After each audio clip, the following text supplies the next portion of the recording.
Konnichiwa. A day in my life as a small business owner. Kasama nga na naman daw kay tatay mamalengke, pero bago ang lahat, kailangan nga muna natin mag-withdraw. Pagka kasi nagbabayad yung customer namin ng GCash, ay dinidiretso ko nga sa bank account ko. At pagkatapos nga nun, ay i-withdraw ko nga din. Pero hindi naman lahat, may nasisave din naman kahit papano. At yun nga, fast forward, ay nandito na nga kami ni tatay sa pwesto. Pinabako nga lang ulit yung mga pinamili ko, at eto nga't uuwi na nga din kami. Uuwi nga muna ulit ako sa bahay para nga din maligo. Hindi ko na nga rin ipakita na nagbukas na nga rin ng pwesto dyan. At ang naka-duty nga dito sa pwesto ay si Aiza at saka si Clarice. Umalis nga rin ako sa pwesto. Eto nung at ginabi na kami. Secret lang kung nasa kami. Hulaan nyo na nga lang. Baka mapagalitan kami ni nanay at ni tatay. Iniwanan ko nga yung pwesto. Pinapunta ko nga rin si Pati doon para magkasama sila magsasara. Abay sila nga yung nag-aya sa amin ni B para nga kumain dito sa Anli Wings. Abay kakain nga na naman ng ate Pat nyo. Napanood nga lang din nila to sa Blue App at pinagsisend nga nila sa amin. At ayun, nag-set na be. Tapos yung iba nga hindi na nga rin nakasama at busy. Naiserve na nga rin pala yung pagkain namin. Kaya nga eto, lumalapon na talaga kami with kasi nagugutom na kami. Abay pinaghandaan nga talaga to ng mga person. Aminin nyo, pag nag-set kayo ng Anli, abay paghahandaan nyo, halos di talaga kayo kumain ng agahan at tanghalian. Pero ako, di ko naman alam na sure to. Napakain din ako. Masarap nga din pala yung Anli Wings dito. Mababait nga din yung staff nila. Ang problem lang namin is matagal nga yung serve ng chicken. Kaya nga dapat pagkakaserve pa lang ng chicken mo, be, umorder ka na, be. Kasi sabi nga ni ate, 30 to 40 minutes pa nga daw. Ito nakapaghintay na kami, dumating na nga ulit yung chicken na kakainin namin. Abay talaga naman, bawing-bawi ba. Tumatagal nga dumating yung chicken na order namin. Abay nag-uulam na nga lang din sila ng french fries. Anli Wings nga dito ay 300, may kasama nga rin siyang fries. Anli fries na rin pala siya at Anli juice. 250 nga lang din pala yung Anli Wings dito, kaya lang naging 300 kasi nag-avail nga kami ng juice, 50 per person. Tapos late na nga rin namin nakita yung drinks nila. Abay meron rin pala sila ditong 1.5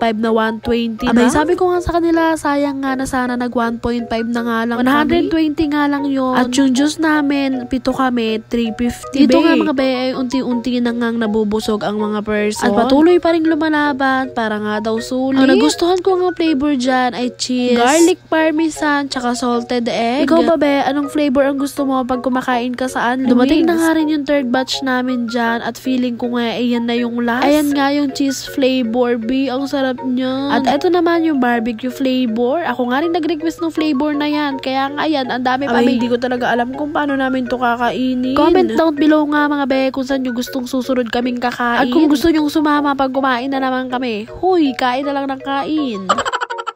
Ay, tignan nyo naman yung mga buto namin. Pupuno na talaga yung lalagyan. Marami nga rin pala kumakain dito sa resto na to. Kasi nga na-vlog nga rin ito ng isang sikat na vlogger. Hindi ako yun, baya. Baka sabihin mo naman, feeling. At dito nga sa part na to ay tapos na nga kaming kumain. Kaya hinihingi na nga ni Kuya Ash yung bill namin. Abay talaga naman, may pa-bill out pa. Tignan nyo naman, be, mahawak sa pera tapos didilaan yung kamay. Ano daw yun?